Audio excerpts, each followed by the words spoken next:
Tarikan adalah salah satu similaritas dan faktor tarikan adalah kita masuk ke salah satu teorema kita sebut teorema 7.10.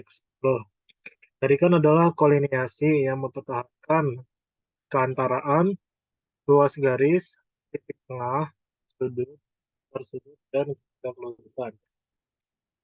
Lalu ada teorema 13. Untuk sebarang garis G, lalu dan G aksen sama dengan G aksen itu hasil tarikan dari titik G terhadap titik pusat P dengan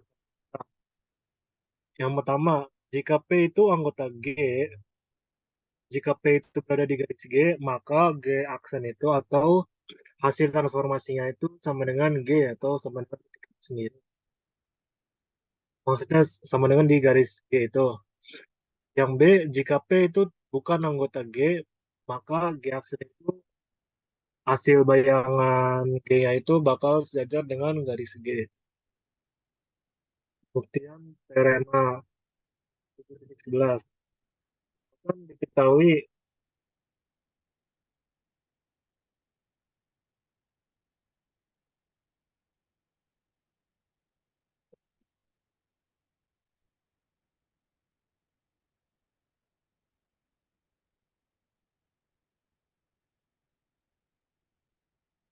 Maaf sebentar saya buka di slides di Google Slides ya sekalian saya edit.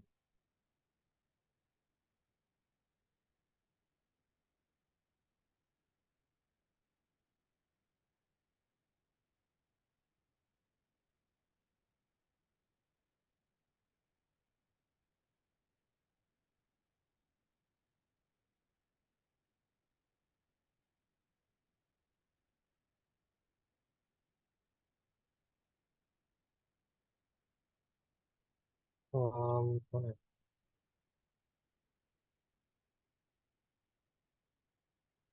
Nah, misalkan buktian teorema 17. Diketahui garis G dan titik P berada di garis G. Ambil dua titik A dan B. Kedua titik tersebut berada di garis G. Jadi, sorry ini buat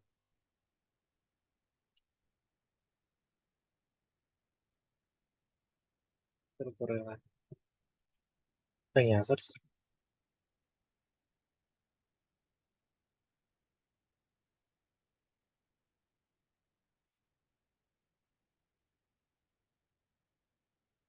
Diketahui garis G dan titik P itu anggota G. Ambil dua titik A dan B. Keduanya itu berada di garis G. Maka G sama dengan garis PA sama dengan garis PB. Misalkan tarikan titik A terhadap titik pusat P dengan faktor K itu NPK A sama N. Dan NPK B sama dengan N. Maka P titik-titik P, A dan A aksen itu segaris.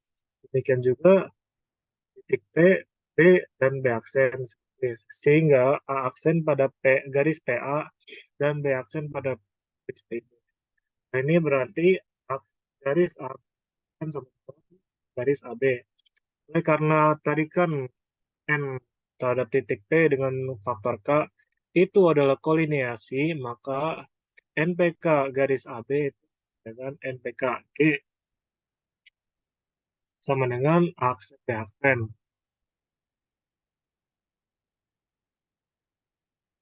Tapi aksen B aksen itu sama dengan G, sehingga NPK sama dengan G. Nah, kenapa yang NPK garis AB itu sama dengan NPK G? Karena di atas garis P sama dengan garis PB dengan garis AB. Nah, untuk NPKG sama dengan aksen B aksen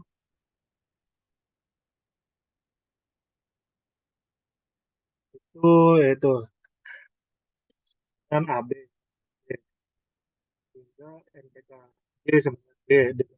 Dengan demikian jika P itu berada di dalam garis G dan G aksen itu sama dengan NPK G atau tarikan terhadap titik P dengan faktor K, maka G aksen. Lalu perhatikan gambar berikut. Nih, misalkan P itu tidak berada di dalam garis G. Kita bisa lihat nih, kayaknya berada di sebelah kiri dari garis G. Ambil titik-titik A dan B yang berada di garis G.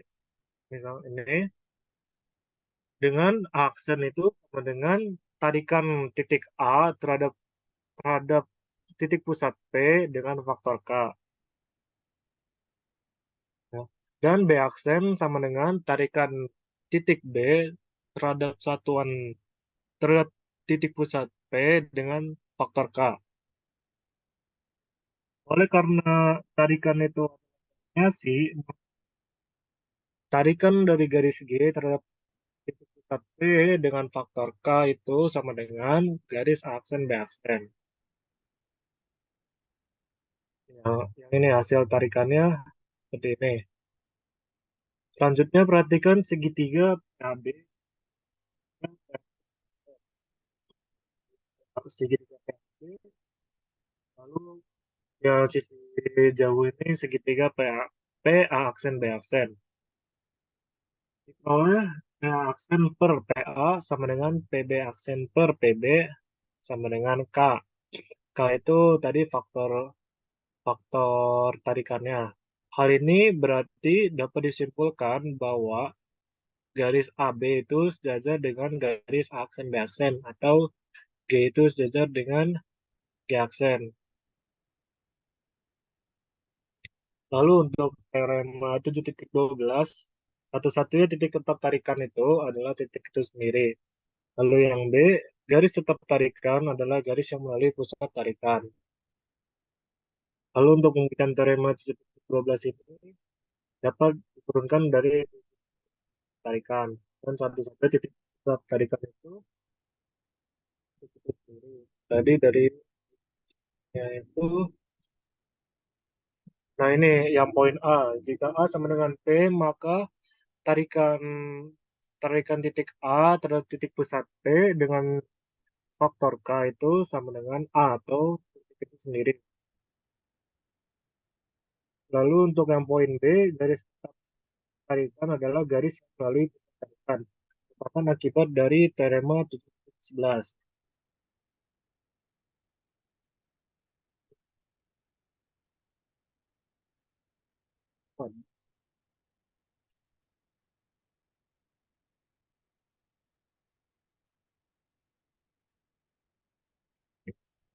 Um, Aduh, sorry ini ada salah bunyi apa teorema ya. Teorema titik Teorema 7.13. Bunyinya itu yang pertama, komposisi tarikan dan isometri adalah similaritas. Nanti saya akan mengoreksi PPT ya. Untuk teorema 7.13a, komposisi tarikan dan isometri adalah similaritas. Untuk pembuktiannya, ambil dua titik A dan B. Misalkan ada suatu isometri ya, UA sama dengan A1 dan UB sama dengan B1. Dan ada sebuah tarikan NPK sehingga tarikan titik A1 terhadap titik pusat P dengan faktor K itu sama dengan A aksen. Dan NPK B1 sama dengan B aksen. Karena U itu adalah sebuah isometri, maka AB sama dengan A1 B1. Tapi karena ada tarikan NPK diperoleh A aksen B aksen KA1 B1 hingga AB 1 per K A aksen B aksen. Jadi untuk dua titik A dan B dengan UNPKA sama dengan aksen, ini artinya berarti ditarik mengalami tarikan dulu, tarikan terhadap titik pusat P dengan faktor K, lalu dioperasikan dengan operasi isometri U. Nah, ini menghasilkan aksen. dan UMPKB sama dengan B aksen. Dipenuhi A aksen B aksen AB. Dengan demikian, UNPK itu adalah similaritas.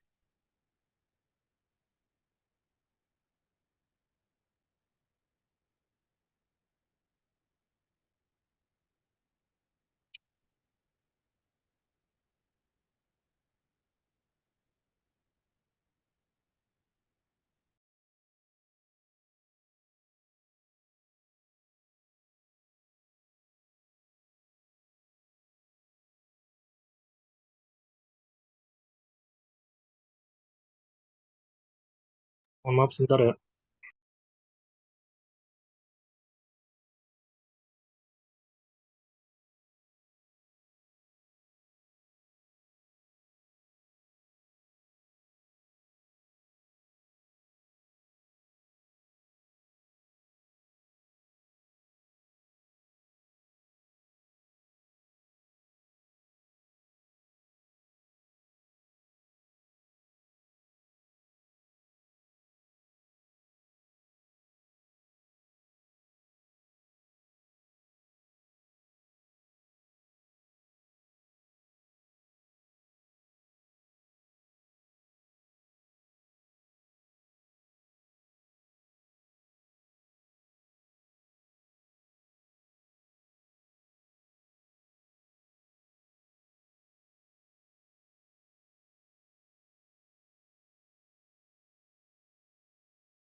Nah, lalu ada teorema 7.13b, yaitu setiap similaritas selalu dapat dinyatakan sebagai komposisi tarikan dan diketahui sebuah similaritas LK dan tiga titik aksi.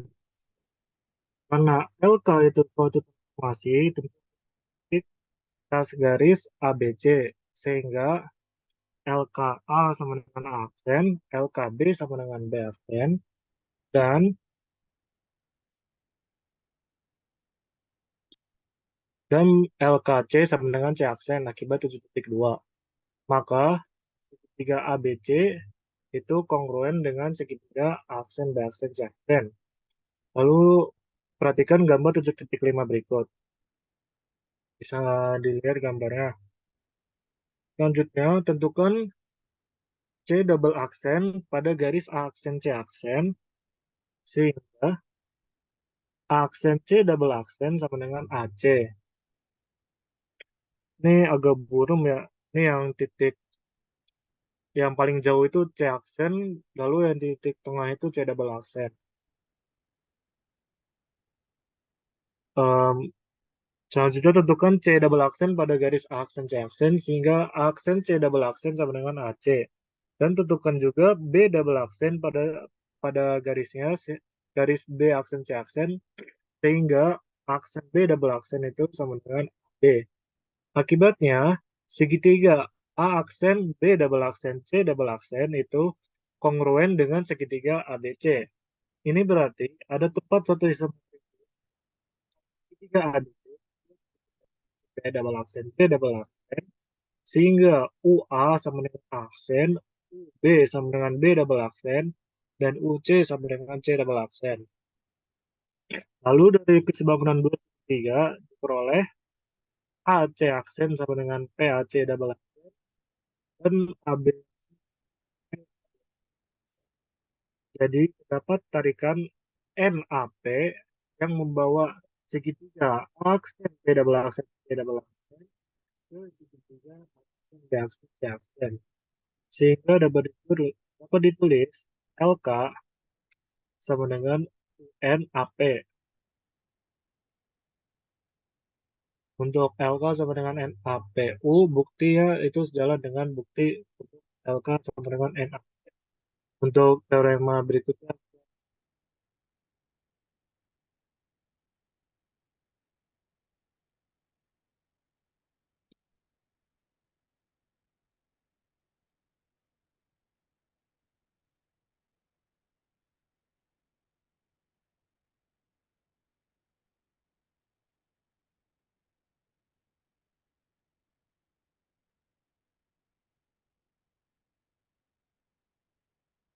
Sorry Jan, ini bisa lewat slide aja nggak Jan? Ada yang nggak kebaca, Oh ya, yang boleh.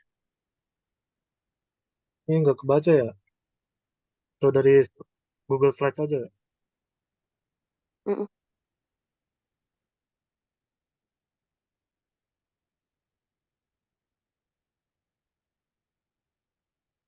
Aduh, nggak.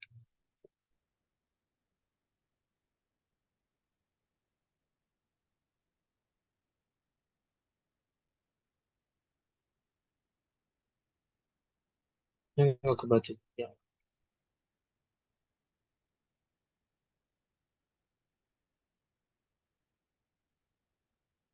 Oke, untuk teorema 7.14 di sini ada jika segitiga ABC similar ini tanda similar ya, segitiga aksen, B aksen, C aksen, maka terdapat tepat satu similaritas LK sehingga LKA sama dengan A aksen, LKB sama dengan B aksen, dan LKC sama dengan C aksen.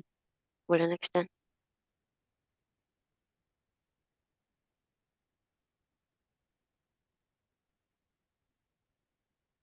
Oke, untuk pembuktian teorema 7.14, di sini diketahui segitiga ABC similar dengan segitiga A aksen, B aksen, C aksen. Pertama-tama ditunjukkan bahwa selalu ada similaritas LK yang memenuhi LKA sama dengan A aksen, LKB sama dengan B aksen, dan LKC sama dengan C aksen. Karena sudut A kongruen dengan sudut A aksen, tentu ada B1 pada garis A aksen B aksen, sehingga A aksen B1 kongruen dengan AB. Dan terdapat C1 pada garis aksen C double aksen, sehingga A aksen C1 kongruen dengan AC. Dengan menggunakan sisi sudut sisi, maka segitiga ABC kongruen dengan segitiga A aksen B1 C1.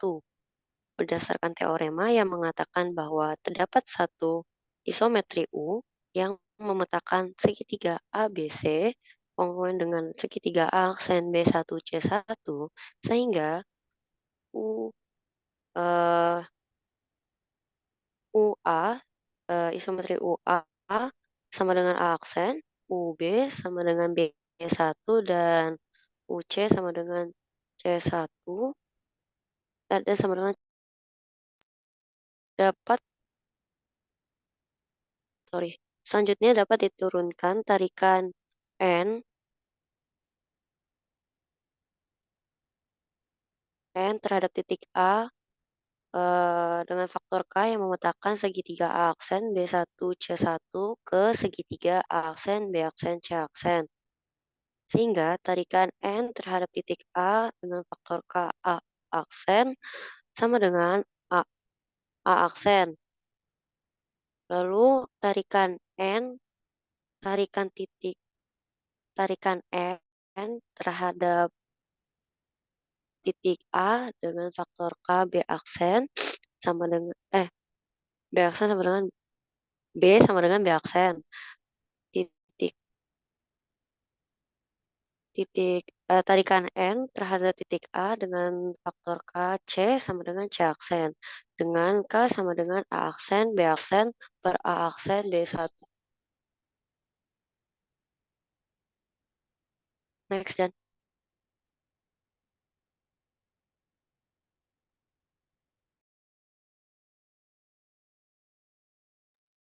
Jadi ada similaritas LK tarikan N terhadap titik terhadap titik A dengan faktor K U segitiga ABC ke segitiga A aksen B aksen C aksen sehingga tarikan N terhadap titik K dengan faktor A sama dengan A aksen, tarikan N dengan terhadap titik A dengan faktor K B sama dengan B aksen, dan tarikan N terhadap titik A dengan faktor K C sama dengan C aksen, bahwa Lebih dari satu similaritas yang memenuhi sudah oleh teorema 7.8. Oke, next. Selanjutnya, tarikan pada bidang kartesius. Rumus umum tarikan N titik P dengan faktor K dengan P, A, B pada bidang kartesius adalah X aksen, Y aksen sama dengan matriks K 0K dikali X, Y plus 1 plus K dikali AB dengan K lebih besar 0.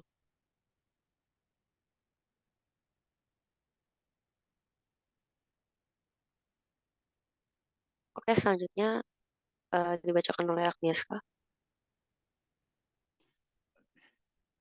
Rangkumannya, definisi untuk tarikan itu tarikan merupakan transformasi yang memindahkan titik sedemikian rupa sehingga jaraknya terhadap suatu garis acuan, yaitu sumbu X dan sumbu Y menjadi kelipatan tertentu. Nah, kalau dilihat ini definisinya mirip dengan dilatasi, cuman kalau dilatasi itu transformasi memindahkan titik sedemikian rupa sehingga jaraknya terhadap suatu titik tertentu yang kita sebut sebagai titik pusat itu menjadi kelipatan tertentu. Kalau ditarikan, bukan jarak ke titiknya, tapi jarak terhadap suatu garisnya.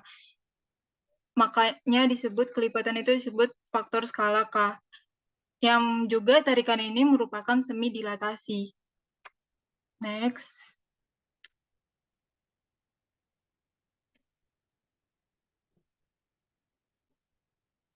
Karena acuannya bisa di sumbu X dan sumbu Y, jadi tarikan ini dibagi menjadi dua, yaitu tarikan dengan faktor K searah sumbu X, XX, dengan garis acuannya yaitu sumbu Y, kalau dipetakan menjadi AXE, searah sumbu XXX, maka koordinatnya akan menjadi A aksen, KX, Y.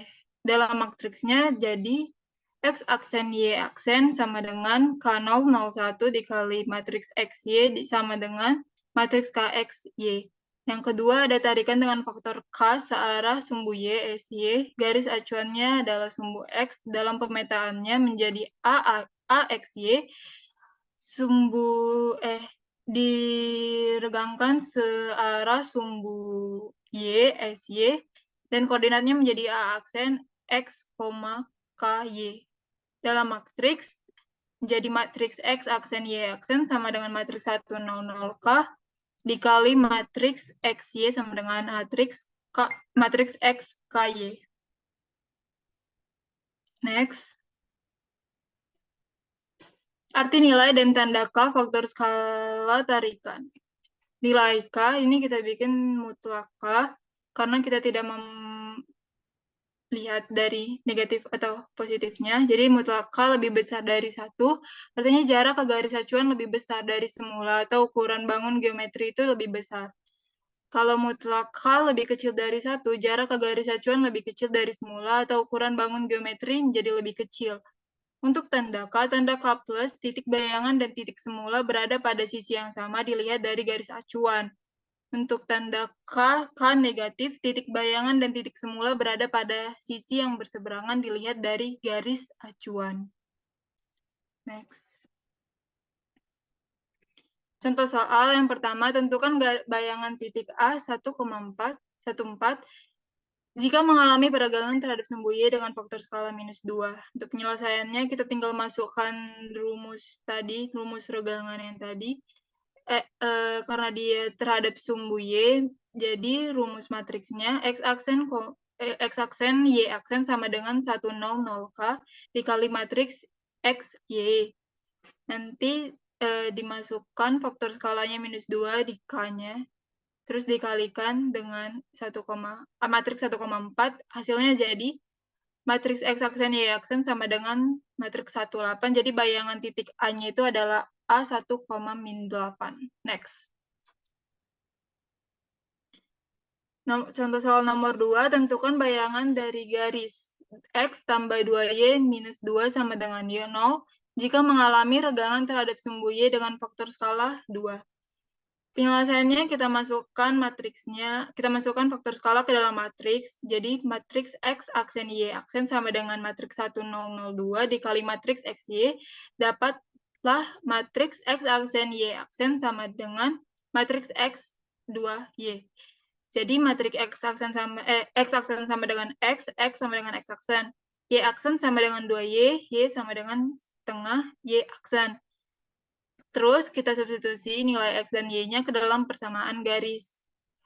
Nanti setelah disubstitusi dapat persamaan bayangannya menjadi X tambah Y minus 2 sama dengan 0. Next.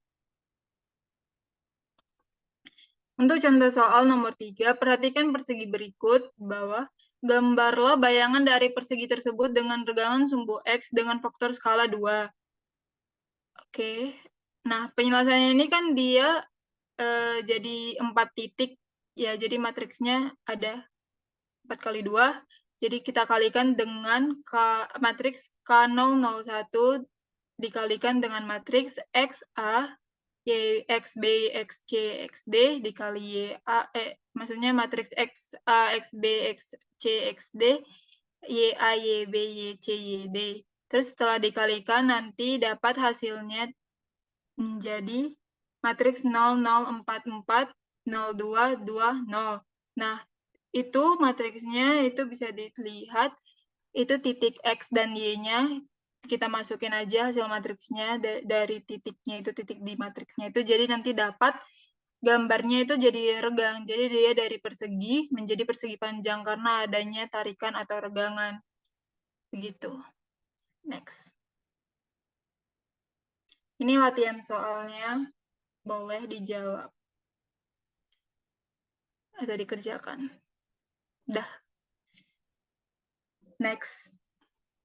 Itu mau dikerjakan sekarang nggak tahu.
Untuk pengerjaan latihan soalnya mungkin bisa lanjut dulu sekarang. Jika teman-teman ada yang boleh kan.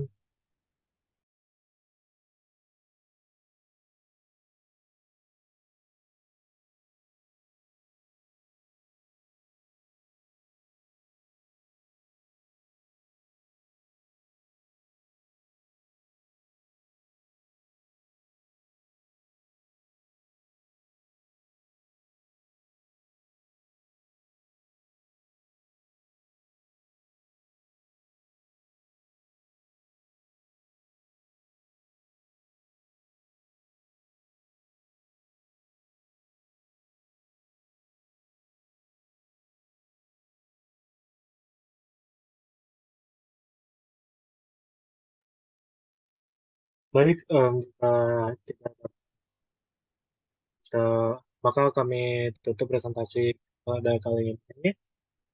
Bagi yang ingin membaca ulang material kembali, nanti kelompok kami akan membenarkan dulu PPT-nya, lalu uploadnya di Google Drive.